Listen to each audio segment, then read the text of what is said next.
نہ نکاح کرنے والا نکاح کے مسائل کو سیکھتا ہے، نہ طلاق کے مسائل کو سیکھتا ہے، بس وہ خاندانی رسم و رواج کے مطابق اپنی زندگی کو بہتر بنانے کی کوشش کرتا ہے شریعت کے قوانین کو نظر انداز کر کے، جس کے نتیجے میں یہ مفاسدات، سماج میں بگاڑ، فساد، ہمارے اوپر بیواؤں کا سماج پر بوجھ، جس سے خاندان برباد ہو رہے ہیں، عزتیں پامال ہو رہی ہیں، اور ساتھ ساتھ اغیار کے اندر ہمارے بارے میں، امت مسلمہ کے بارے میں، اسلام کے بارے میں ناگفتہ بہ الفاظ استعمال ہو رہے ہیں، اور اب تو حکومت اس کے سلسلے میں کوئی ایکشن لے رہی ہے جو ایکشن لینا جس کا حق نہیں تھا، مسیح پر صلی اللہ میں مداخلت کر رہے ہیں۔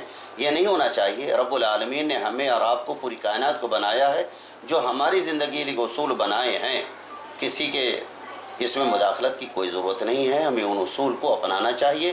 ہم اپنے تمام ناظرین سے گزارش کریں گے کہ نکاح کے فلسفے کو اور طلاق کے فلسفے کو جو قرآن نے بیان کیا ہے، احادیث مبارکہ میں بیان کیا ہے، اور ابغض الحلال عند اللہ الطلاق، نبی نے کہا ہے کہ مباح چیزوں میں سب سے ناپسندیدہ چیز طلاق ہے، تو اس کو سب سے آخری مرحلے میں استعمال کرنا چاہیے، اور اس طلاق کی استعمال کی وہی ہونی چاہیے کہ احسن استعمال کر کے، جو سب سے اچھا طریقہ ہے، ایک طلاق دے کر چھوڑ دی، عدت گزر جائے تو سماج میں گندگی بھی پیدا نہیں ہوگی، اور جو چاروں مراحل ہیں انسان اگر ان راستوں کو اختیار کرے گا تو عند اللہ وہ ظالم اور مجرم شمار نہیں کیا جائے گا، اور اس کے بہتر نتائج دنیا کے اندر بھی اور آخرت کے اندر بھی انشاءاللہ حاصل ہوں گے۔ بہت شکریہ، جزاک اللہ۔ ناظرین، آپ دیکھ رہے تھے صفا آن لائن کا خاص پروگرام مذاکرہ، اور آج ہمارے ساتھ گفتگو کے لیے موجود تھے مولانا جہانگیر عالم قاسمی صاحب۔ آپ نے سنا کہ طلاق کا صحیح کانسیپٹ کیا ہے، آپ نے یہ بھی سنا کہ اگر طلاق کو صحیح طریقے پہ استعمال نہیں کریں گے تو اس سے کیا سماجی مسائل پیدا ہوں گے، اور دینی اعتبار سے کس طرح لعنت کی گئی ہے۔ تو ہم سب کی ذمہ داری یہ ہے کہ جو طلاق کا صحیح تصور ہے، صحیح کانسیپٹ ہے، اس کو سمجھیں اور دوسروں کو سمجھائیں۔